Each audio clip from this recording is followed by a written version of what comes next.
Hello, I'm Nina. Today I want to tell you something about attachment theory.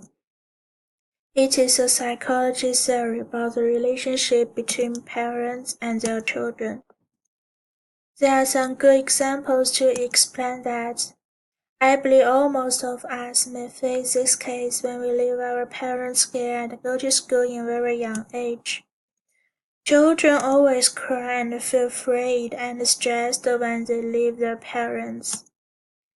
Another example is if a child gets a lovely toy, she would feel angry and indignant when her favorite toy is taken away from her. We all remember feeling a sense of separation anxiety when we were kids. There it should be our parents dropping you off at school or having your favorite stuffed animal taken away from you. You only got a sense of relief when the person or things that was taken away is brought up. It is beginning attachment of theory. The separation anxiety can continue into adulthood, like when you get anxious about having your cell phone taken away. The definition of attachment theory is a concept in developmental psychology that considers the importance of attachment in regard to personal development.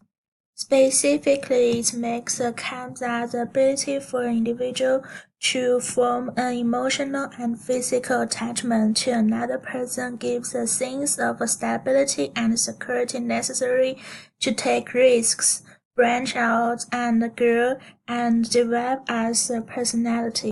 Naturally, attachment theory is a broad idea with many expressions, and the best understanding of it can be had by looking at several of those expressions in turn. So why do humans behave like this? Psychologists have labeled the reason behind these early childhood anxieties as attachment and have found human connections through parent-child. Daniel Goleman states that attachment provides the glue that keeps not just a couple but a family together, and caregiving as the impulse to look after offspring. So our children can grow up to have their own. Next, I want to introduce the father of attachment theory. He is John Bowley.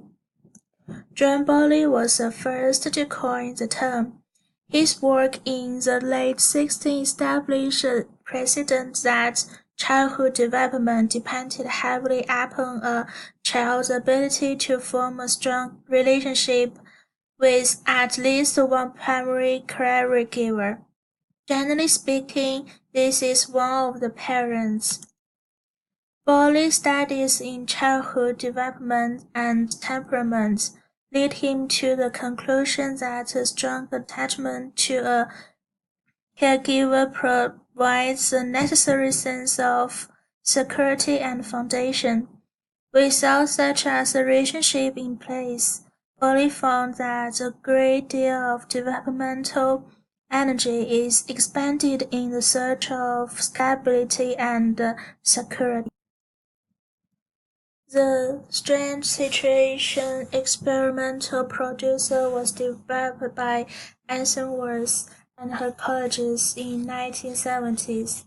The producer was developed in order to measure the quality of infant attachments in 1 to 2 years old.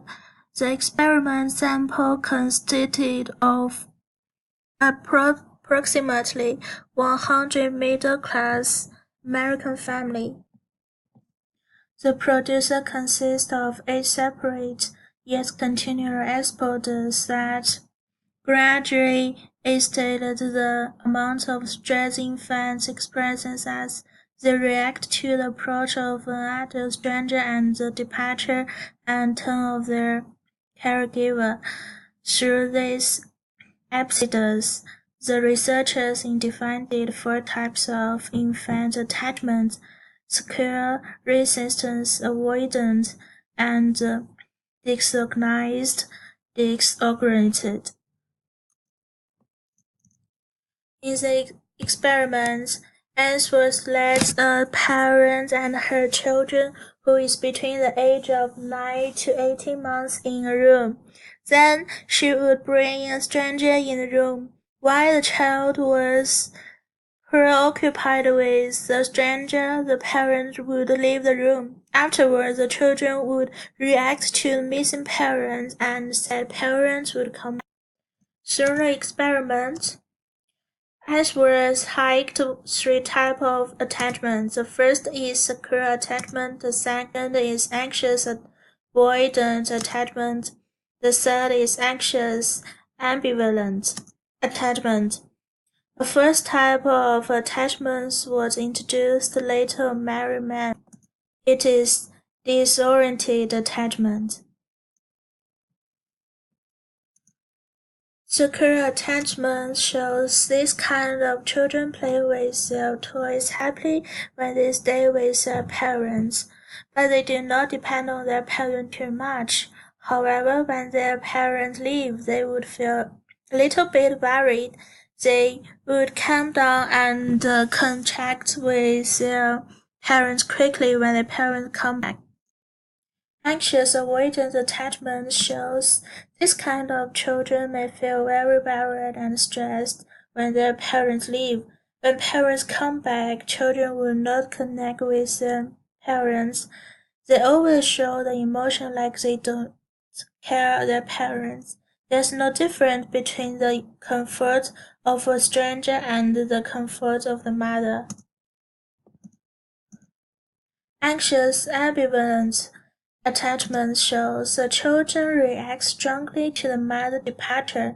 When the mother comes back, they seek contact with her mother. But at the same time, this kind of children showed resistance and anger. They even could not play with them. Disoriented attachment shows this kind of children always avoid their parents, but is also clingy.